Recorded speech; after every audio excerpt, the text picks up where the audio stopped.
Alhamdulillah wassalatu wassalamu ala Rasulillah wa ala alihi wa sahbihi wa mawalah wa la hawla wa la quwwata illa billahi wa ba'du.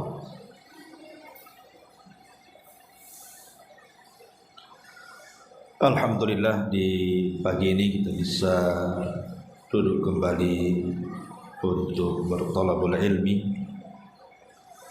Tak lupa salawat dan juga salam kita hadiahkan pada Rasul kita Nabi besar Muhammad sallallahu alaihi wasallam. Kajian di pagi hari ini kita akan membahas satu doa yang Nabi sallallahu alaihi wasallam tidak pernah meninggalkannya sampai beliau meninggal. Dan doa ini terus dibaca Nabi sallallahu alaihi wasallam di waktu pagi dan petang. Dan hebatnya doa ini mencakup seluruh kebaikan dunia dan kebaikan akhirat. Doa apa ini? Doa ini disebutkan di dalam hadis yang dikeluarkan oleh Imam Abi Dawud dari sahabat Abdullah ibnu Umar radhiyallahu anhu. Kata Abdullah ibn Umar radhiyallahu anhuma, lam yakun Rasulullah sallallahu alaihi wasallam iyada'u haula'i da'awati hina yumsi wa hina yusbih. Kata Abdullah ibn Umar radhiyallahu anhuma, Nabi sallallahu alaihi wasallam tidak pernah meninggalkan doa ini, baik dia berada di pagi hari ataupun berada di sore hari. Kemudian Abdullah ibn Umar menyebutkan doanya, Allahumma inni as'alukal afiyata fid dunya wal akhirati. Allahumma inni as'alukal afwa wal afiyata fid dini wa dunyaya wa ahli wa mali. Allahumma astur awrati wa amin rawati. Allahumma hfadni min bayni yaday wa min khalfi wa an yamini wa an shimali wa min fawqi wa a'udhu bi azamatika an aghtala min tahti.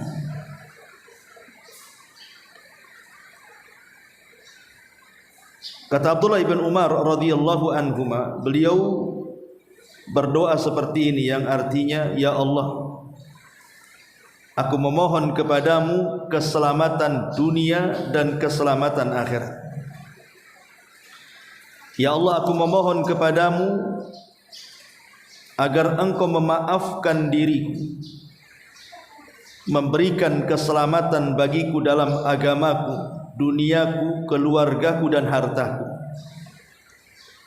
Ya Allah, tutupilah auratku dan amankanlah aku dari rasa takut. Ya Allah, jagalah aku dari depan, belakang, sisi kanan dan sisi kiri, dan juga dari atas. Dan aku berlindung kepadamu dengan kebesaranmu, agar aku tidak diserang dari bawah kakiku. Hadis ini dikeluarkan oleh Imam Abi Dawud dari hadis Abdullah ibn Umar radhiyallahu anhu. Taib, ma'asyiral muslimat yang dimuliakan Allah Subhanahu wa taala, perhatikan, kita akan membahas makna per makna daripada doa ini, karena doa ini sangat agung sekali. Kita harus paham maknanya, karena ini dijadikan zikir pagi dan petang. Pertama, Nabi SAW meminta agar Allah Subhanahu wa ta'ala memberikan kepada kita ini keselamatan di dunia dan di akhirat. Maksudnya keselamatan di dunia dan di akhirat di sini karena tujuan hidup kita kan mencari keselamatan. Jangan sampai kemudian di dunia kita tidak selamat. Terkadang kita lihat di masyarakatnya, orang-orang terdekat kita saja, banyak di antara mereka mungkin pergi ke pasar, kemudian pulang jatuh dari motor, meninggal. Ataupun mungkin ditabrak meninggal. Atau mungkin entah kenapa kemudian dia tiba-tiba sakit, stroke, tidak bisa bergerak. Ataupun perkara-perkara yang lainnya. Dari sinilah maka kemudian kita meminta kepada Allah Subhanahu wa ta'ala untuk diberikan keselamatan dunia dan juga akhirat. Dan agar Allah Subhanahu wa ta'ala memberikan ampunan kepada kita tanpa diberi oleh Allah Subhanahu wa ta'ala ujian. Karena ada orang-orang itu yang memang diuji oleh Allah Subhanahu wa ta'ala supaya dosa-dosanya dihilangkan dengan cara diberikan ujian. Tapi jangan kemudian kita minta musibah agar dosa-dosa kita itu diampuni oleh Allah, tidak boleh. Karena di zaman Nabi SAW ada seorang sahabat yang sampai kurus kering. Jadi Nabi SAW bertanya, kenapa kondisimu seperti ini? Sakit parah, terbaring. Kemudian dia mengatakan, aku meminta kepada Allah, kalaupun aku harus diazab di akhirat, maka azab saja aku di dunia seperti Allah mengazab aku di akhirat. Maka Nabi SAW mengatakan, engkau tidak akan sanggup. Sebaiknya kau meminta kepada Allah Subhanahu wa ta'ala, Rabbana atina fid dunya hasanah wa fil akhirati hasanah wa qina adzabannar. Ya Allah, berikan kepadaku kebaikan dunia, kebaikan akhirat, dan jauhkan aku dari azab Allah. Jadi tidak boleh kita meminta musibah untuk dihilangkan kesalahan kita. Karena kita tidak akan sanggup masalahnya. Ya kalau seandainya kita bisa sabar. Kalau ketika Allah Subhanahu wa ta'ala memberikan ujian kepada kita, kemudian kita tidak sabar, malah kemudian tasakhut gitu kan, karena tidak sabarnya akhirnya kita menolak takdir Allah Subhanahu wa ta'ala, malah enggak dapat apa yang kita minta kan. Makanya jangan meminta musibah, tapi mintalah doa sapu jagat tadi, Rabbana atina fid dunya hasanah wa fil akhirati hasanah wa qina adzabannar. Ya Allah, minta kepada Allah agar kita diselamatkan di dunia dan diselamatkan di akhirat dengan cara diberikan kebaikan dunia dan kebaikan akhirat. Ini yang pertama. Kemudian yang kedua, di sini Nabi SAW juga meminta kepada Allah Subhanahu wa ta'ala, Allahumma inni as'alukal afwa wal afiyata fid dini wad dunya wa ahli wa mali. Ya Allah, aku meminta kepadamu agar engkau memaafkan diriku dan agar engkau memberikan keselamatan kepada agamaku, duniaku, keluargaku dan hartaku. Al-afwa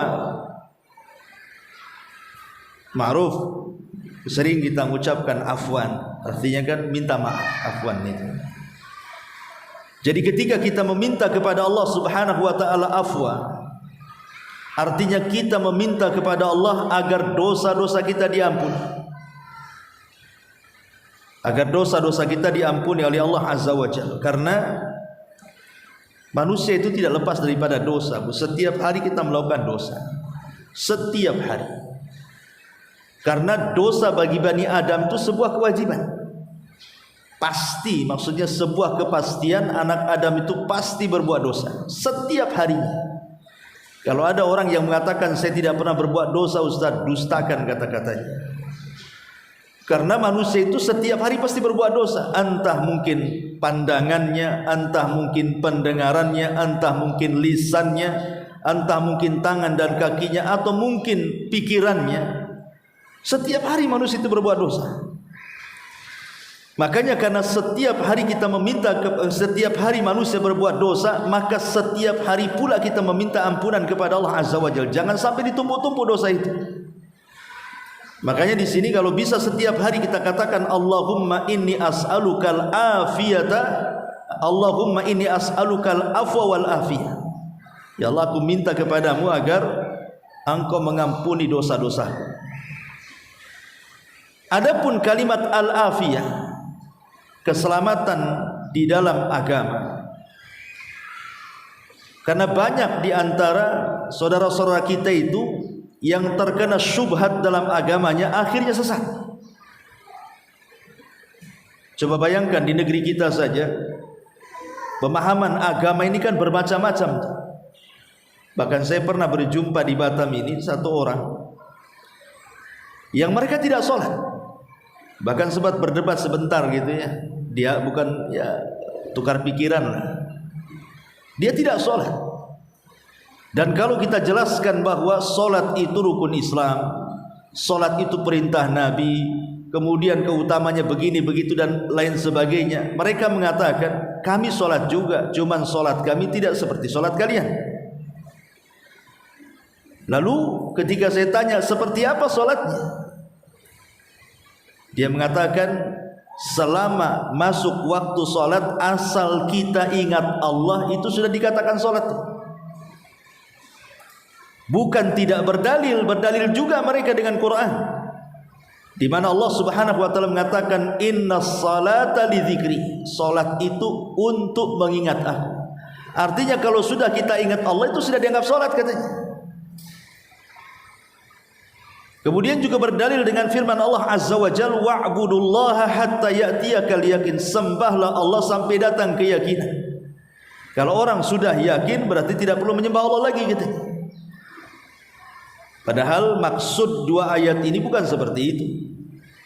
Inna salata lidzikri, maksudnya salat untuk mengingat Allah. Dengan cara kita salat seperti Nabi, itulah kita mengingat Allah Azza wa Jalla, mulai dari takbiratul ihram sampai salam.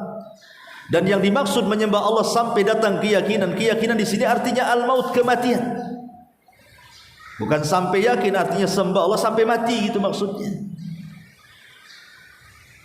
Lah ini kan menunjukkan bahwa ada orang-orang yang melenceng dalam agama. Makanya kita meminta kepada Allah agar Allah menyelamatkan agama kita.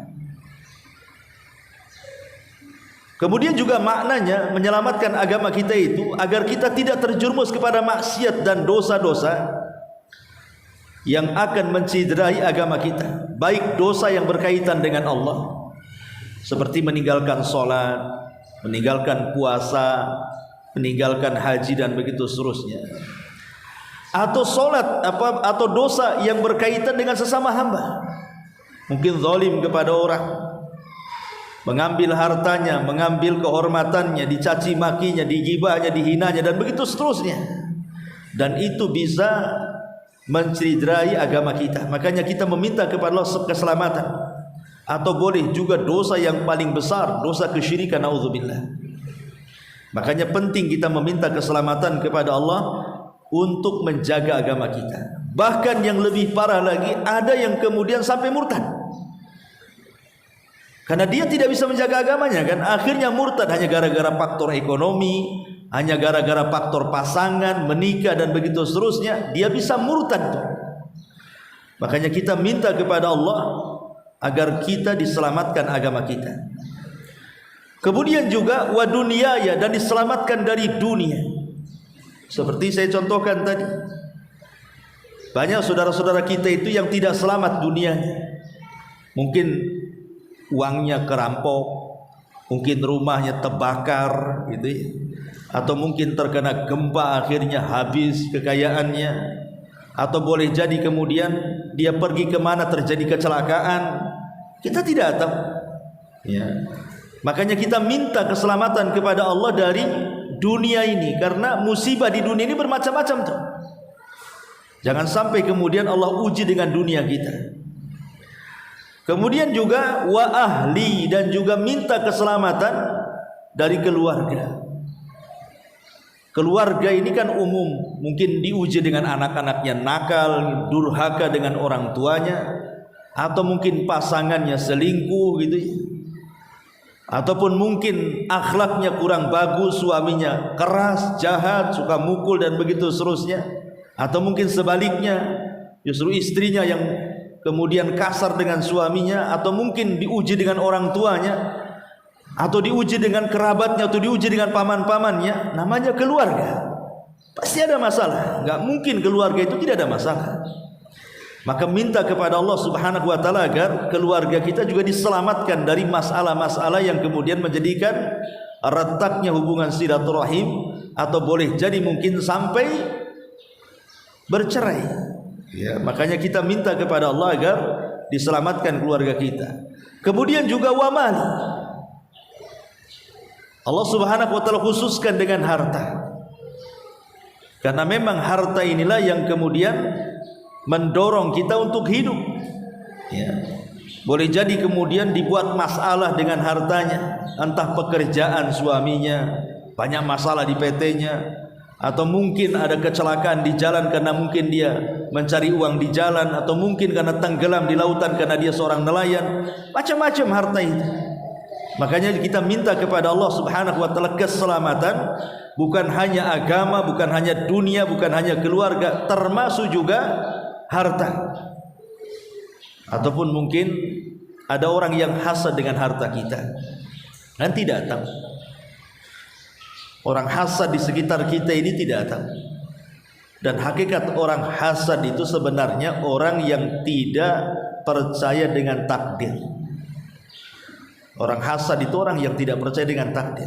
Seolah-olah dia mengatakan, ya Allah, kenapa kau beri dia harta, aku tidak. Seolah-olah dia mengatakan seperti itu sebenarnya. Makanya dia hasad.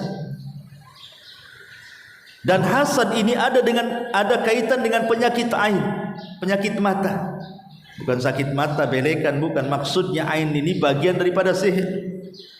Kalau dia melihat harta kita, melihat kendaraan kita, melihat anak kita dengan pandangan hasad, itu terkadang kemudian menjadikan harta kita rusak. Mungkin rumah kita rusak, mungkin anak-anak kita sakit dan begitu seterusnya. Makanya kenapa kemudian kita meminta kepada Allah juga agar Allah Subhanahu wa ta'ala menyelamatkan harta kita. Ini yang kedua. Kemudian yang ketiga, Allahumma astur aurati. Allahumma astur aurati. Ya Allah, ustur aurati. Artinya tutuplah aurat. Tentu yang dimaksud aurat di sini bukan hanya aurat badan saja, tidak. Karena aurat ini terbagi dua, ada hissiyah, ada ma'nawiyah. Ada yang bersifat hissiyah, memang badan kita tutup aurat kita ya. Ataupun ma'nawiyah, lebih daripada itu. Mungkin tiba-tiba kemudian Allah membongkar aib-aib kita. Nauzubillah. Makanya sering saya katakan, orang itu masih dihormati, masih dimuliakan, masih diajak bicara, itu karena Allah menutup aurat kita. Kalau Allah Subhanahu wa ta'ala bongkar aurat kita, yang tadinya memuliakan kita bisa saja menghinakan kita, yang tadinya menghormati kita bisa saja merendahkan kita, yang tadinya suka bicara dengan kita boleh jadi meninggalkan kita. Itu kalau orang dibongkar auratnya. Makanya kenapa Nabi SAW melarang kita itu untuk membongkar aurat orang lain. Nanti Allah akan bongkar aurat kita walaupun dalam rumah kita. Tidak boleh kita mencari-cari aurat orang lain. Karena orang yang kemudian mencari-cari aurat orang lain, artinya aib orang lain, itu sama saja Allah akan bongkar aurat kita. Karena kama tadinu tudan, kata ulama. Sebagaimana kita melakukan kepada seseorang itu perbuatan jahat, maka Allah pun akan melakukan hal yang sama dengan apa yang kita lakukan kepada manusia. Makanya kita meminta kepada Allah agar ditutup aurat kita, baik di dunia ataupun di akhirat. Makanya dalam sebuah hadis nanti pada hari kiamat ada orang yang didatangkan kepada Allah Subhanahu wa taala membawa catatan dia, semua catatannya isinya keburukan, hanya sedikit kebaikan. Kemudian Allah Subhanahu wa taala mengatakan, baca catatan. Akhirnya dia mulai membentangkan catatannya itu. Kemudian Allah Subhanahu wa taala mulai bertanya dan mengatakan, ataf'alu dzamba kadza? Bukankah engkau sudah melakukan dosa ini? Dia mengatakan ya. Bukankah engkau sudah melakukan dosa itu? Dia mengatakan ya. Kemudian Allah Subhanahu wa taala terus bertanya soal dosanya. Dan dia hanya bisa mengangguk dan mengatakan iya, iya, iya. Tetapi di ujung hadis kemudian Allah Subhanahu wa taala mengatakan kepada hamba ini dan mengatakan, dulu di dunia satartuka anin nas wa ghafartu lakal yaum. Dulu di dunia aku tutup auratmu dari manusia, dan pada hari ini ku ampuni dosa-dosamu. Kan enak tuh. Di dunia Allah tutupi aib kita, di akhirat pula Allah ampuni dosa kita. Itulah orang-orang yang disebut dalam Al-Quran hisaban yasira, hisabnya mudah. Jadi hisab mudah itu Allah hanya bertanya saja untuk mencocoki catatannya. Bukankah kau melakukan dosa ini di waktu ini? Iya. Bukankah kau melakukan dosa itu di waktu itu? Iya. Hanya itu saja pertanyaannya. Dan dia tidak mengelak, hanya mengatakan iya, iya, iya. Makanya Allah Subhanahu wa taala mengatakan, al-an satartuka fid dunya wa ghafartu lakal yaum. Dulu aku tutupi aibmu di dunia, sekarang ku ampuni pula dosamu di sini. Maka orang yang seperti ini orang paling bahagia. Kenapa? Karena hisabnya mudah. Adapun hisabnya yang sulit itulah yang kemudian terjadi munaqasah. Kau ditanya, bukankah kau melakukan dosa ini? Enggak. Bukankah kau melakukan dosa itu? Tidak. Dia kalau mengelak, disitulah kemudian didatangkan saksi-saksi. Entah bumi jadi saksi, langit jadi saksi, badan jadi saksi, semua akan jadi saksi, malaikat, catatan dan begitu seterusnya. Ini alamat ini hisabnya sulit. Kalau sudah mengelak ini, maka alamat hisabnya sulit. Makanya di sini Nabi SAW mengatakan, Allahumma stur aurat, ya Allah tutuplah aibku. Karena orang kalau sudah dibongkar aibnya, na'udzubillah. Betapa banyak orang-orang yang hanya satu aib saja dibongkar Allah Azza wa Jalla, semua manusia mencela dia kan? Contoh saja umpamanya lah, ada pejabat di negeri kita ini dihormati, mungkin dia seorang menteri dan begitu seterusnya. Kemana-mana kalau datang ke daerah-daerah itu dibuatkan acara khusus gitu ya, didatangi manusia, dia lu-elukan dan begitu seterusnya. Sekali ini mungkin dia korupsi sembunyi-sembunyi, tahu-tahu ketahuan, kemudian diekspos sama media, semua orang tahu. Coba bayangkan, yang tadinya mengeluh-ngeluh orang ini, mungkin satu Indonesia menghujat dia. Itu baru satu tuh aibnya, itu Allah bongkar. Macam mana kalau semua aib dia dibongkar? Naudzubillah. Makanya Imam Ahmad ibn Hanbal rahimahullahu ta'ala, ketika dia belanja ke pasar, banyak murid-muridnya yang hendak membawakan barang-barangnya, dan Imam Ahmad mengatakan, jangan, ini barang-barangku, aku yang bawa.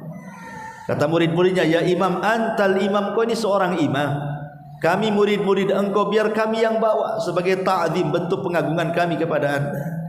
Maka Imam Ahmad mengatakan, ya kalian menghormatiku karena tidak tahu aibku saja. Kalau kalian tahu aibku, pasti kalian akan letakkan pasir di kepalaku, katanya. Ini menunjukkan bahwa kita penting meminta kepada Allah agar ditutup aurat kita. Ditutup aurat kita. Makanya kenapa Nabi SAW sampai mewanti-wanti, ada dosa yang tidak akan dimaafkan. Kata Nabi SAW, kullu ummati mu'afan illa mujahid. semua umatku akan dimaafkan kata Allah, kecuali orang-orang yang mujahirun. Siapa mujahirun ini? Maka Nabi SAW kemudian menjelaskan, mujahir ini adalah orang yang melakukan dosa di malam hari, kemudian Allah tutup aibnya, orang nggak tahu dia melakukan dosa. Tiba-tiba dia ceritakan pula dosa di malam hari kepada orang. Atau orang yang melakukan dosa di siang hari, Allah tutup tuh aibnya, diceritakan pula malam-malam sama orang. Dia tidak bersyukur kan gitu, bahwa Allah sudah menutup aibnya. Kenapa kemudian ditampakkan kepada orang? Allah menutup aib kita itu merupakan nikmat yang luar biasa. Harusnya kita bersyukur. Makanya kalau ada umat di sini yang dulunya sebelum hijrah gitu ya, mungkin dari dunia-dunia yang gak jelas gitu kan, penuh dengan tato apa semuanya umpamanya kan itu.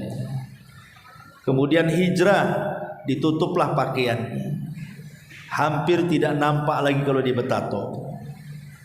Jangan pernah ceritakan walaupun kepada kawan dekat kalau dia punya tato. Tidak perlu ya. Anggap saja kalau dia kenal dengan orang lain, dia memang dari kalangan wanita baik-baik, nggak perlu diceritakan masa lalunya, karena Allah sudah menutupnya. Ngapain diceritakan? Ini nikmat Allah Azza wa Jalla, sehingga manusia memandang kita baik terus. Karena tidak semua orang yang kemudian kalau kita ceritakan kemudian masa lalu kita mungkin mau diambil pelajaran, tidak semua orang suka. Ya ada juga mungkin mengambil pelajaran kan gitu ya. Kalau bisa seperti dia tuh, dulu dia kayak gini, sekarang tobat. Boleh jadi ada yang seperti itu. Tapi boleh jadi ada juga orang yang mencelanya nantinya. Oh patut saja dia seperti itu, dulunya kayak gitu. Nah, akhirnya kan begitu ya. Makanya penting seseorang itu menutup aurat, minta kepada Allah agar aurat kita ditutup. Makanya di sini Rasul mengatakan Allahumma stur aurati. Kemudian wa amin rawati, dan minta kepada Allah agar diberikan rasa aman dari rasa takut. Rasa aman dari rasa takut. Contoh umpamanya ibu naik pesawat, ya kan, kadang-kadang kan ada pengumuman tuh, cuaca kurang bagus, tolong kembali ke tempat, pasang sabuk pengaman. Kemudian betul-betulan nabrak awan itu, itu kan kadang-kadang kita ketakutan di situ. Udah ingatnya itu sudah pesawat ini jatuh, matilah kan begitu ya. Makanya kita minta kepada Allah Subhanahu wa taala kalau kita berada di pesawat, baca doa ini. Wa amin rawati, ya Allah, amankan dia rasa takutku. Ataupun mungkin orang yang sekarang hari ini yang ketakutan dengan ekonomi. Karena sekarang ini kan banyak orang yang ketakutan itu dalam bab faktor ekonomi. Contoh umpamanya orang mau memulai usaha, mau dagang ini, sudah banyak. Mau dagang sandal, semua orang udah jual sandal katanya kan. Mau dagang pecel, berderet tuh orang jual pecel. Mau dagang lontong, semua orang udah jual lontong. Akhirnya tak jadi ketakutan kan. Padahal rizki itu kan sudah dibagi-bagi bu.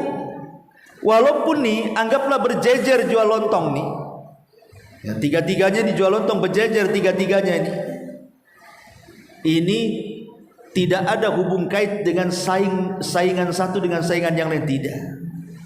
Jangan katakan itu saingan saya, patut saya nggak laku karena ada dia. Itu nggak berlaku dalam bab rizki itu. Karena rizki Allah itu sudah maksum, sudah dibagi-bagi. Kalau Allah Subhanahu wa taala sudah takdirkan rizki itu kepada kita, tidak mungkin diambil sebelahnya. Sebagaimana kalau rizki itu sudah memang Allah takdirkan ke sebelahnya, tidak mungkin juga kita bisa mengambilnya. Dalam bab rizki itu maksum sudah dibagi-bagi. Kenapa mesti takut? Tidak boleh kita takut. Makanya kita berdoa kepada Allah Azza wa Jalla, wa amin rawati, wa amin rawati. Makanya saya ceritakan dulu bagaimana kisah Ibrahim ibn Adham kan, yang ketika dia makan daging ada kucing. Kemudian lemparlah sama kucing itu, kasih makan. Rupanya kucing ini setelah ngambil daging itu bukan dimakan, malah kemudian lari. Dikejar sama Ibrahim ibn Adham rahimahullah ta'ala. Rupanya kucing itu mendekati sebuah lubang. Di lubang itu ada ular, dan ularnya buta. Kemudian sama kucing dikasih sama ular itu. Ibrahim ibn Adham mengira itulah kebetulan saja. Besoknya dilakukan seperti itu lagi, gitu pula kejadiannya. Tetap aja kucing itu ngantar makanan ke lubang yang ada ular butanya itu. Dari sini kata Ibrahim ibn Adham, subhanalladzi sakharal a'da yarzuqu ba'duhu ba'dhan. Maha suci Allah yang telah menundukkan masing-masing musuh justru memberikan rizki satu dengan yang lainnya. Ular dengan kucing itu mana ada akur. Yang ada kucingnya, yang kalau ularnya kecil ya mungkin dimakan kucing kan gitu ya. Kalau ularnya besar ya ular pula makan kucing kan gitu ya. Ini kan musuhan nih. Tapi bagaimana Allah Subhanahu wa taala sudah ngatur rizki, lo bayangkan. Di mana musuh juga terkadang memberikan rizki kepada kita. Jadi kenapa kemudian kita merasa tersaingi dengan orang sebelah kan? Itu maksud saya itu dari contoh Ibrahim bin Adham ini. Jangan kemudian kita jadi dengki dengan orang yang kita anggap saingan kita di situ. Boleh jadi mungkin seperti kasusnya kucing dengan ular ini kan, sesama musuh ngasih rizki.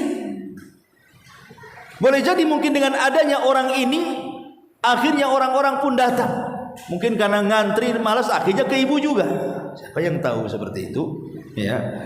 Makanya di sini kita meminta kepada Allah Subhanahu wa taala jangan sampai kemudian Allah Subhanahu wa taala memberikan rasa takut kepada kita, tapi minta kepada Allah keamanan. Apalagi lebih daripada itu, contohlah sekarang negeri Palestina. Bagaimana kita bisa bayangkan rasa takutnya warga Gaza itu hari ini. Bukan mereka takut karena terkena bom, itu sudah jelas. Tapi macam mana mereka minum, macam mana mereka makan, macam mana mereka bisa beribadah. Berita terakhir saja yang saya dapat informasi itu, mereka suruh keluar dari Gaza ngungsi karena mau ada perang. Sebagian mereka sudah ngungsi malah ditembaki. Kan aneh, disuruh ngungsi, sudah ngungsi ditembaki kan begitu. Jadi kita bisa bayangkan bagaimana perasaan takut mereka itu warga Gaza hari ini. Bahkan ada komentar orang Indonesia yang bolak-balik di Palestina itu. Sebelum ada perang saja, sebelum ada perang hari ini nih, pamannya ibu ini ngantarkan anaknya ke sekolah, kemudian ibu pulang. Itu kadang-kadang ibu-ibu di sana itu was-was apakah anaknya pulang kembali ke rumahnya atau tidak. Itu belum perang seperti sekarang tuh. Karena yang namanya pembunuhan itu setiap hari, bunuh anak-anak, bunuh orang tua, bunuh perempuan, macam-macam di sana itu. Lah makanya kemudian kita ini baru merasakan nikmat aman itu karena kita tidak pernah hidup di negeri konflik. Coba kalau kita lihat hari ini di YouTube atau di media-media yang terpercaya lah yang memberitakan kepada kita itu, baru kita merasakan oh enak hidup di negeri aman itu. Rupanya di Palestina itu hari-hari orang itu diancam nyawanya, tidak dengan bom ya dengan kelaparan. Makanya di sini kita meminta kepada Allah Azza wa Jalla, wa amin rawati. Ya Allah, minta agar dihilangkan rasa takut dan diberikan keamanan. Atau mungkin ibu-ibu yang suaminya mungkin kerja di luar negeri, kerja di kapal, di apa kan yang jauh, ya kan? Kita kan tidak tahu antara suami pulang selamat atau tidak, kan kita tidak tahu juga. Makanya berdoa kepada Allah Subhanahu wa taala, wa amin rawati, dan banyak contohnya. Baik. Kemudian Nabi SAW selanjutnya meminta kepada Allah Subhanahu wa taala, Allahumma hfadhni min baini yadayya wa min khalfi wa an yamini wa an shimali wa min fawqi.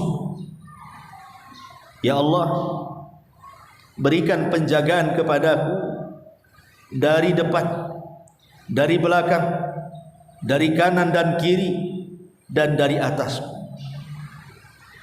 Ma'asyiral muslimat yang dimuliakan Allah Subhanahu wa taala, di dalam Al-Qur'anul Karim ketika Allah Subhanahu wa taala bicara soal iblis dalam surah Al-A'raf ayat 16 dan juga 17,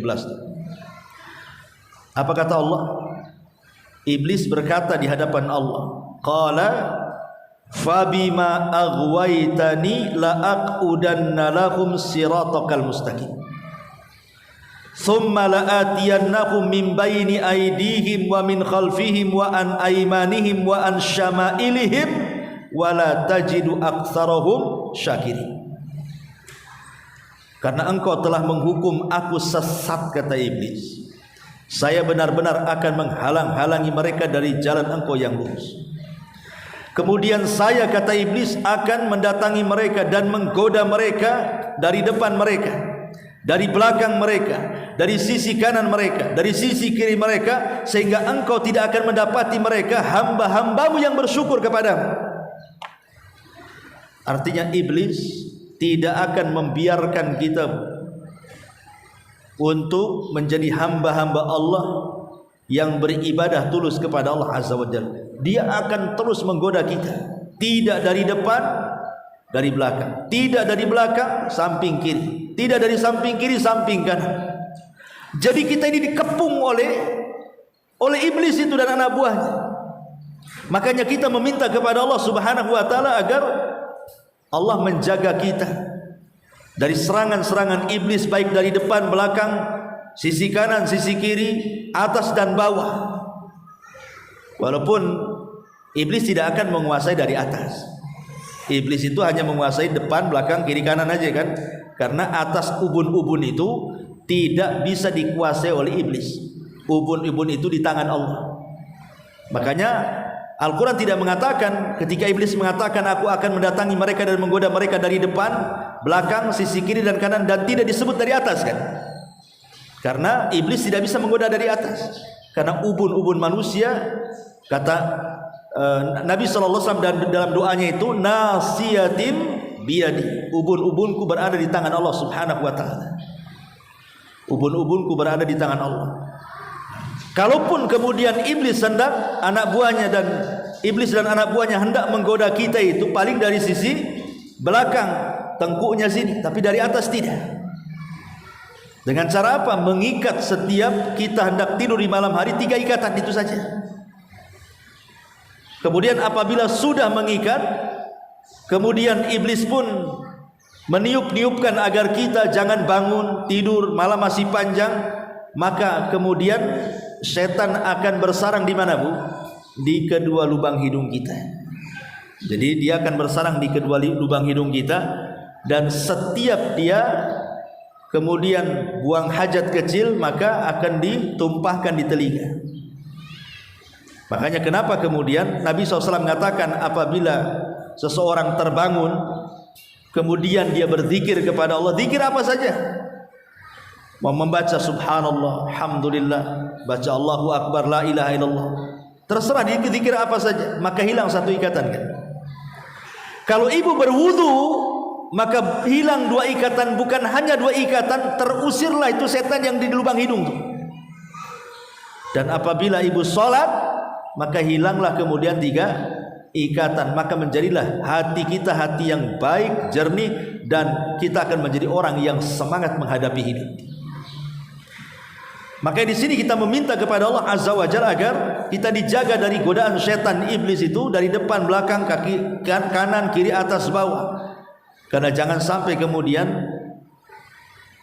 kita dilemahkan oleh syaitan. Karena itulah tujuan dia kan.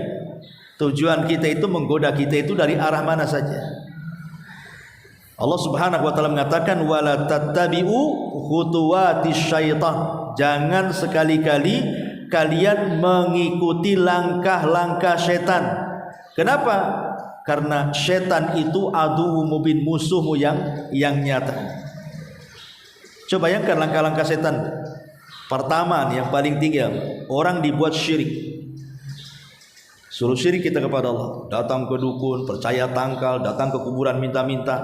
Pokoknya digodanya kita seperti itu. Terutama saat-saat dalam kondisi sakit parah, yang dia tidak sanggup menahan rasa sakitnya karena mungkin kurang iman. Maka itu makin datang iblis di situ tuh. Kemudian membisikkan, di sana ada dukun bagus tuh. Kalau kau berobat ke situ itu udah mujarab, banyak kok orang yang sakit kayak kamu sembuh di sana. Dia akan berikan was-was seperti itu tuh. Tapi kalau kemudian memang dia orang yang bertauhid, dia tidak bisa digoda dari sisi kesyirikan kepada Allah Azza wa Jalla, kurang tuh tensinya. Maka digoda untuk menyelisih sunnah, disuruh buat bid'ah kita. Dibuat bid'ah sana, bid'ah sini gitu ya. Tapi kalau juga dia tidak bisa karena sudah mengenal sunnah, ini nggak boleh, ini bid'ah, tidak ada contohnya, maka diturunkan tensinya itu, disuruhnya kita melakukan dosa besar, disuruh berzina, disuruh minum khamar, disuruh judi, disuruh ghibah, disuruh dusta, disuruh mencaci dan begitu seterusnya. Kalau dia juga berusaha meninggalkan dosa besar, turun lagi tuh, disuruhnya kita melakukan dosa-dosa kecil. Ya, memandang aurat itu kan dosa kecil. Ya. Kalau juga dia berusaha kemudian digoda dosa kecil pun tidak bisa, maka iblis akan nurunkan lagi tensinya. Dibuatnya apa? Dibuatnya kita melakukan hal-hal yang tidak ada faedahnya. Memang tidak dosa. Ibu ngobrol ramah, nggak ada gibah di situ. Ya ngobrol saja. Tapi karena keasikan ngobrol, datang waktu zuhur. Kan masih jam 1. Kan zuhur kan habisnya jam 3, ada 2 jam ngobrol lagi. Dan itu ya. Nanti dekat-dekat asar, baru pusing tuh. Ana belum zuhur nih. Akhirnya ibu cepat-cepat sholat zuhur. Kira-kira tuh kalau sudah 5 menit mau asar, sholat zuhurnya kayak apa tuh? Itu udah kayak ayam lapar kan bu? Pasti beras, taktuk-taktuk nggak jelas. Tahu-tahu Allah dolin salam saja. Kenapa? Karena begitu memang dilalaikan. Kalau juga tidak bisa nih, ini yang terakhir, dibuatnya kita mengutamakan yang tidak afdol dan meninggalkan yang afdol. Dibuatnya seperti itu.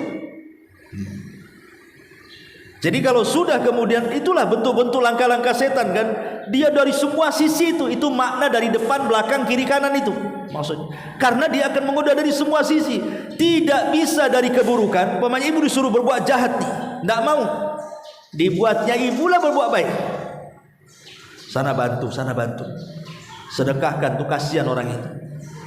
Kemudian ditanamkan sifat ria di situ, ditanamkan sifat ujub di situ, ditanamkan takabur di situ. Memang begitu, kalau tidak bisa dari jalur kejahatan, maka dia masuk dari jalur kebaikan, tetapi ditanamkan ria di situ jadinya. Maka iblis itu dan tentaranya dia akan berusaha dari semua sisi yang penting dia kufur. Itu intinya. Ini juga kita minta kepada Allah agar Allah menjaga kita. Kemudian juga Nabi SAW mengatakan, wa a'udzu bi azamatika an aghtal min tahti. Dan agar aku berdoa kepada Allah Azza wa Jalla meminta perlindungan. Wa'udzu bi azamatika, dengan apa? Dengan kebesaran Allah. Azamah itu sifat Allah, namanya azim, sifatnya azamah. Makanya kenapa kemudian dalam ayat kursi itu kan Allah Subhanahu wa taala mengatakan wasi'at kursiyyuhus samawati wal ard wa la ya'udhu hifdhuhuma wa huwal aliyyul azim. Ya. Bahwa tempat pijakan Allah, kursi Allah itu lebih besar dibandingkan dunia dan isinya serta langit dan isinya. Bahkan Rasulullah SAW mengatakan, kalau seandainya mau dibandingkan ini semua lapisan langit dan bumi itu dengan kursi Allah tempat pijakan kakinya itu sama dengan ibu melempar cincin dilempar ke padang pasir. Cincin itu langit dan buminya, padang pasir itu kursinya tuh. Artinya di sini Allah itu azim, besar. Bagaimana dengan arsy Allah kan begitu, bandingannya juga sama. Kalau seandainya kursi digabung dengan langit dengan bumi, dibandingkan dengan arsy Allah itu sama dengan kita melempar cincin ke padang pasir itu. Itulah padang pasir itu arsy-nya. Cincin ini ya kursinya di situ, langitnya di situ, buminya di situ. Macam mana dengan Allah yang menciptakan? Allahu Akbar. Allah lebih besar dibandingkan makhluknya. Makanya kita berlindung dari kebesaran Allah. A'udzu bi'azamatika. Aku berlindung dengan kebesaranmu ya Rabb. An aghtal min tahti, agar kita tidak diserang dari bawah kaki. Maksudnya apa? Diserang dari bawah kaki. Maksudnya diserang dari bawah kaki itu agar kita jangan tertimpa gempa yang kemudian kita terperosok ke bumi itu. Lihat korun, ya. Itulah korun. Sebab kalau seandainya kemudian Allah Subhanahu wa taala buat kita gempa, nggak akan selamat. Kalau sudah dibuat gempa nggak akan selamat. Mau lari kemana coba?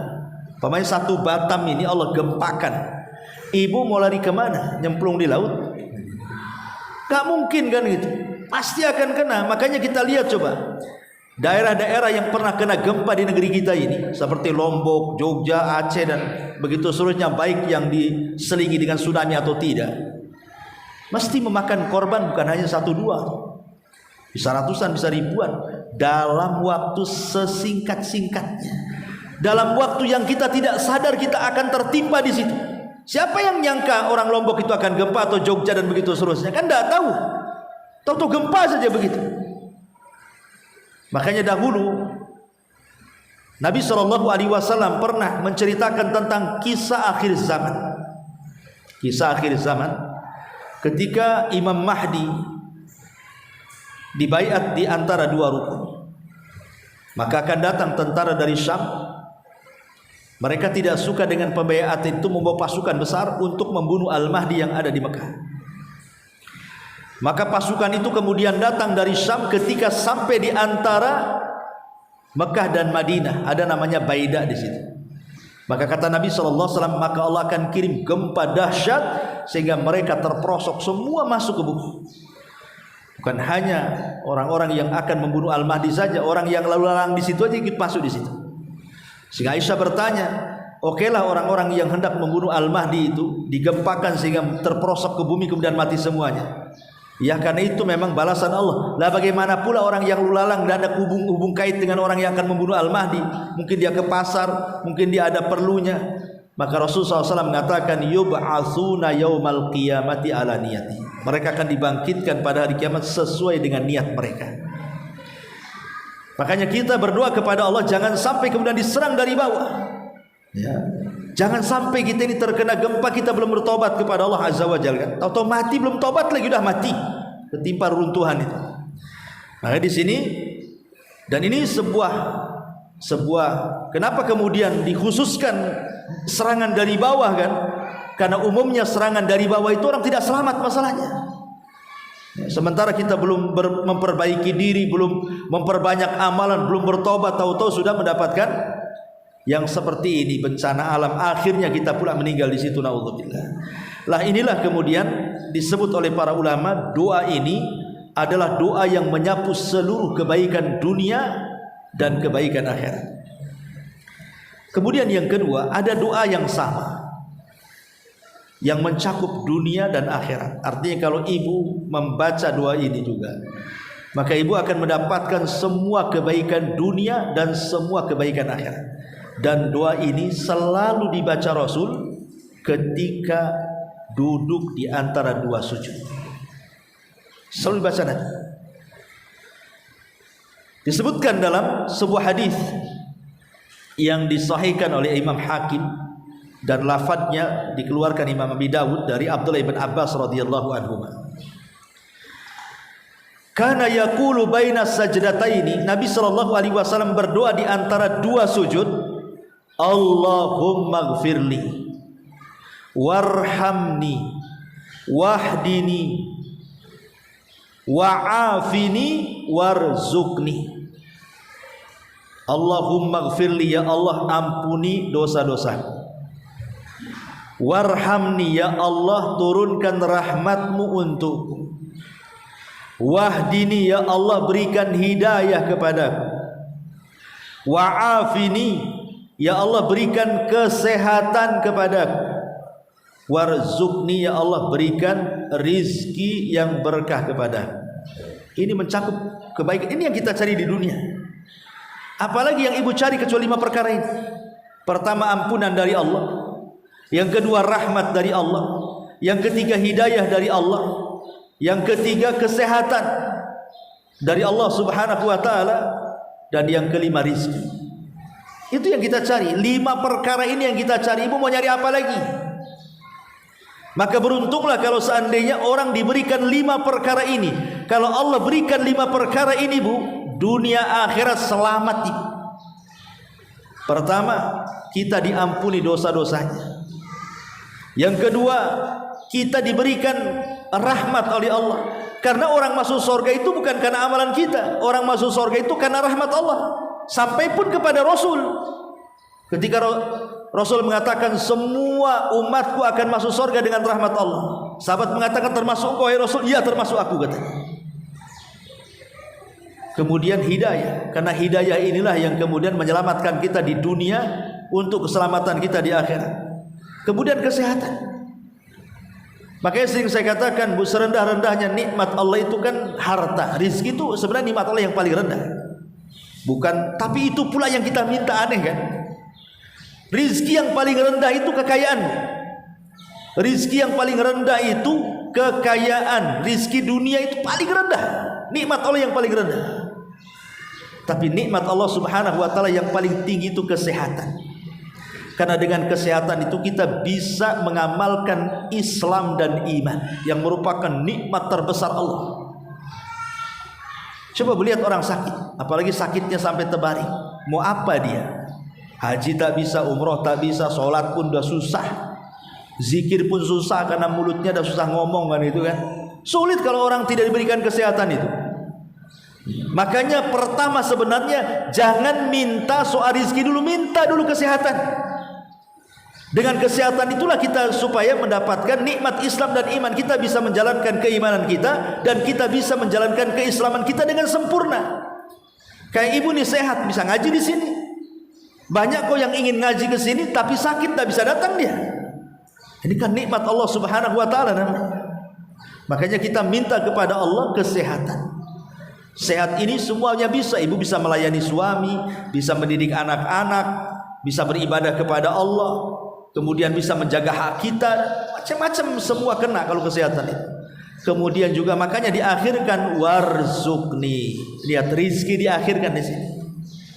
Rizki diakhirkan karena memang rizki itu serendah-rendahnya nikmat.